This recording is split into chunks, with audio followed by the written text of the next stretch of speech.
Hi everyone. So it's a rainy, rather bleak December day here in Sunderland. But I've just helped my neighbours clean up the leaves.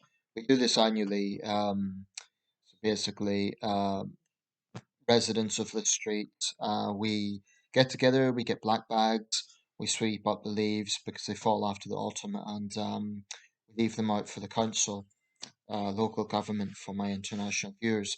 And one of my neighbors kindly made mulled wine and sausage rolls, and it's good. I mean, it's quite a hard slog because it's not pleasant weather and carrying bags of leaves back and forth end of the gate is a bit of a slog, but it's always satisfying when it's done.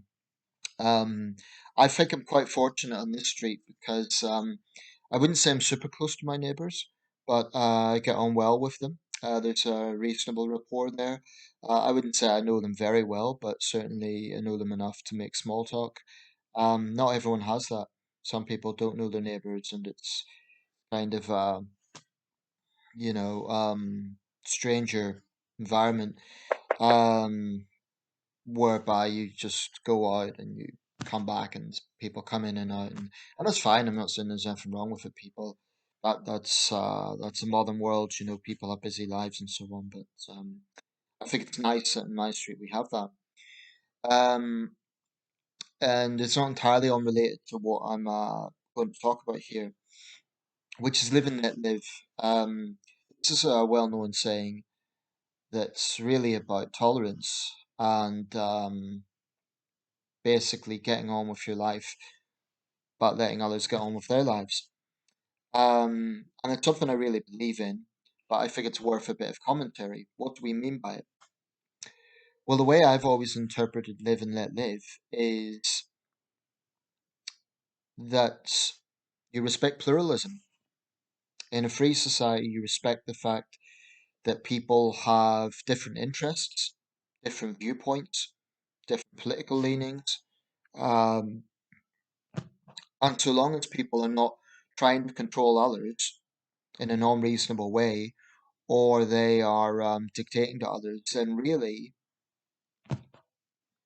let them get on with it.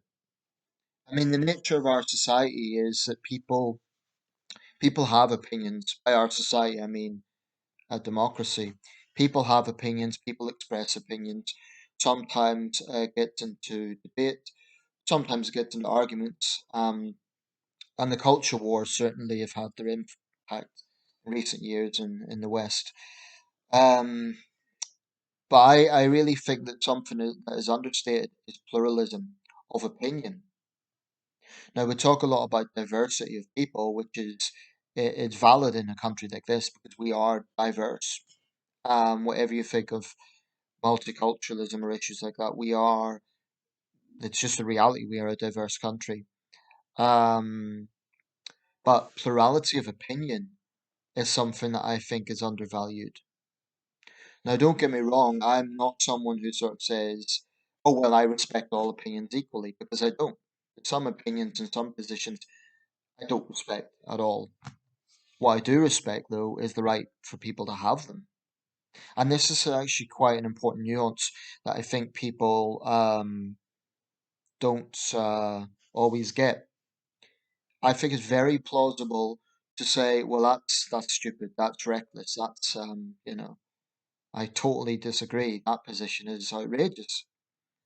Still, even then, say you've a right to be coming out with that foolish position. Maybe someone thinks that's my views. Um, so we have to respect freedoms of others, but it also taps into issues like responsibility. Live and let live. When you start really analyzing it, it taps into a number of things, and one of them is responsibility to society and to other people. So I do not agree with those who think, for example, that the right to protest means you have a right to impact other people's lives. That's outrageous. And that's what I would call the dictatorship of the minority. And I don't want to give them too much attention. I've already spoken at length about them, but I think it's obvious I'm speaking about Insulate Britain. And there's other groups. The right to protest does not mean and should not mean I could do what I like because it's protest. I think that's outrageous. And actually, it's violating other people's freedom to live in peace. It's a point that's underestimated.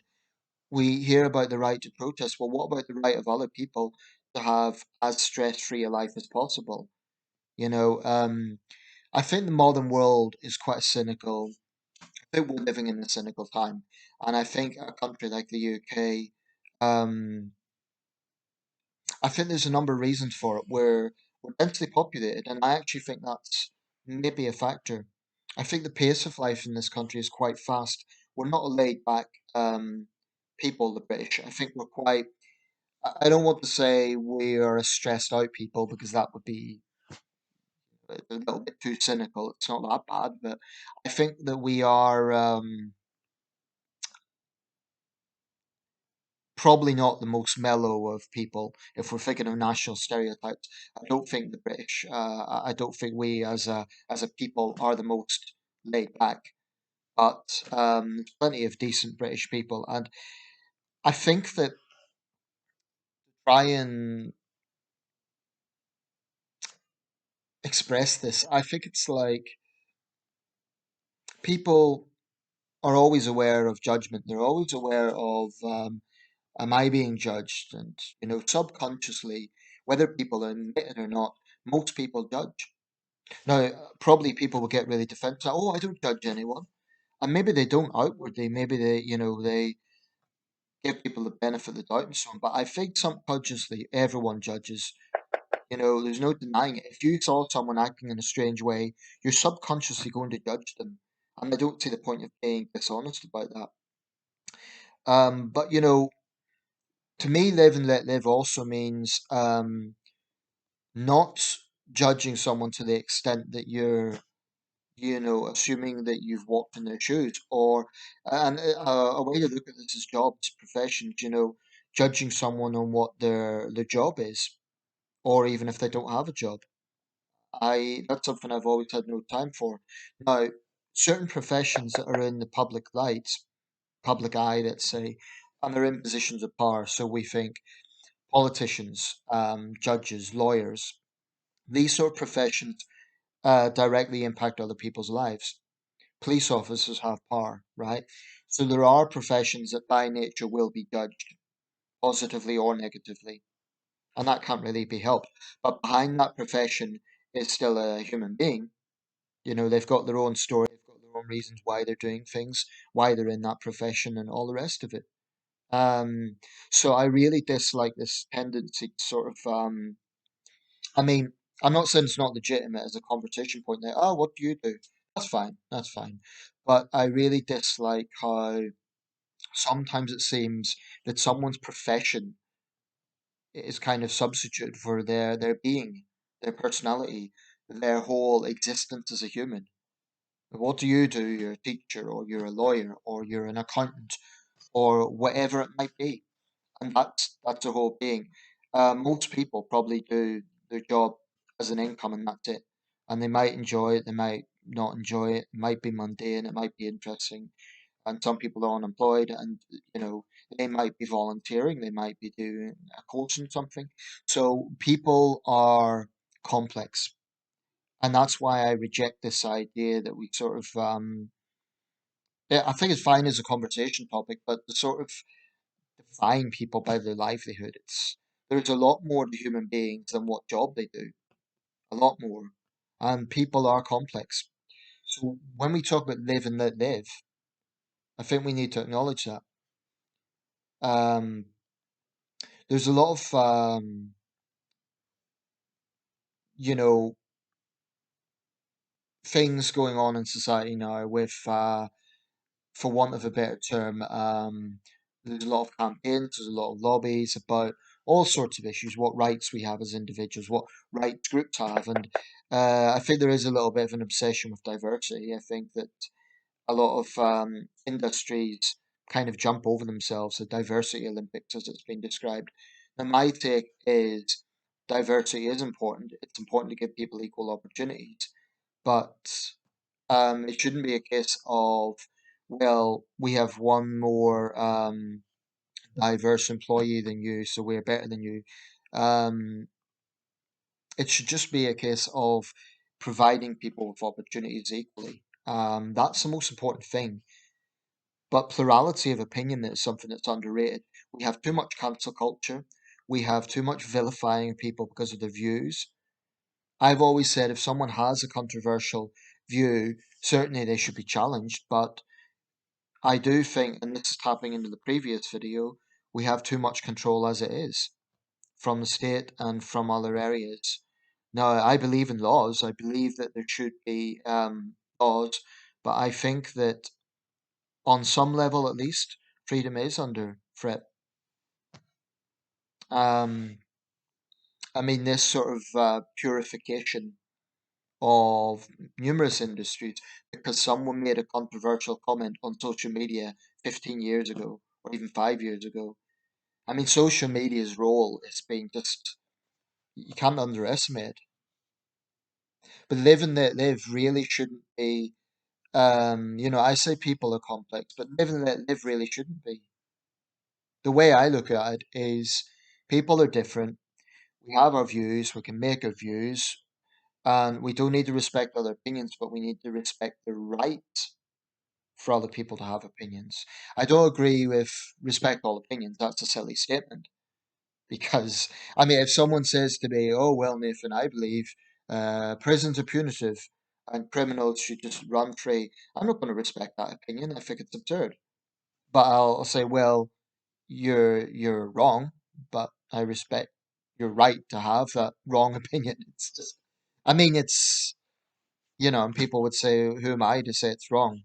But the point is, it's silly to say respect all opinions because you don't if you're being honest.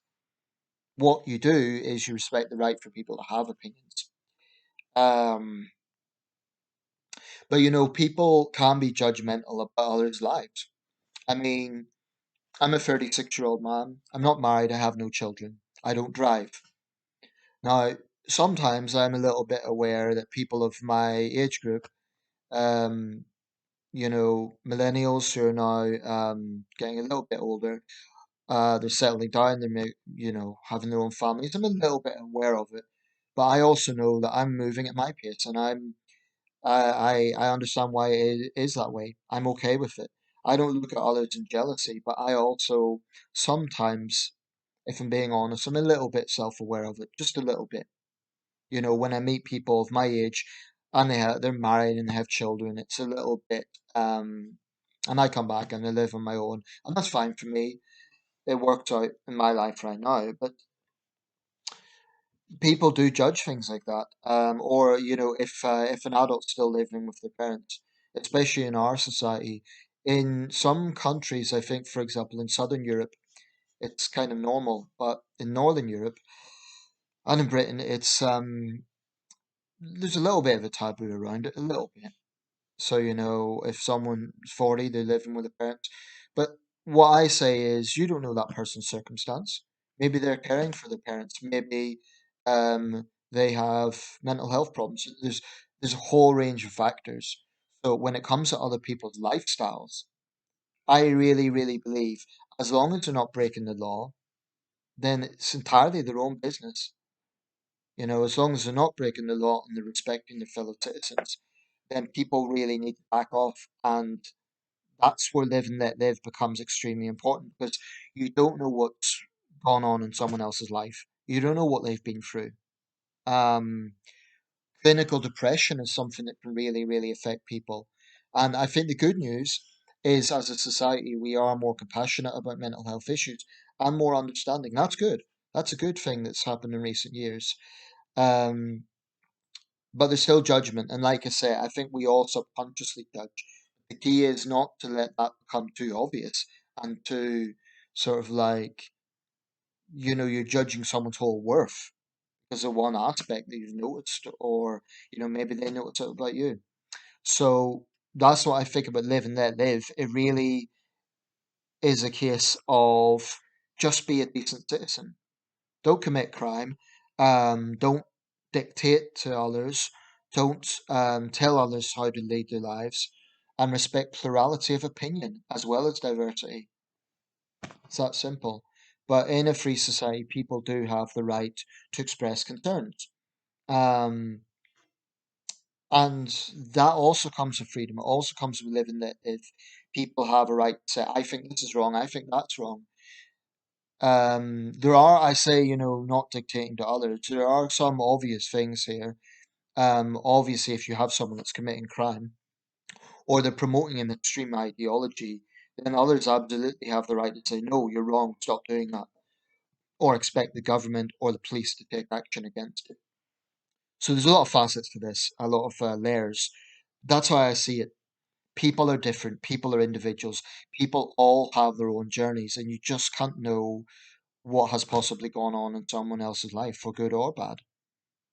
And I'm not going to say here I've never judged others. I have, and they've judged me. I think anyone who says they have never judged, I don't think they're being honest.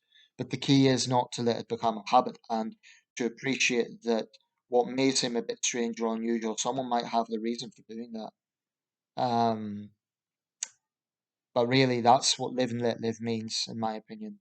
Let me know your thoughts.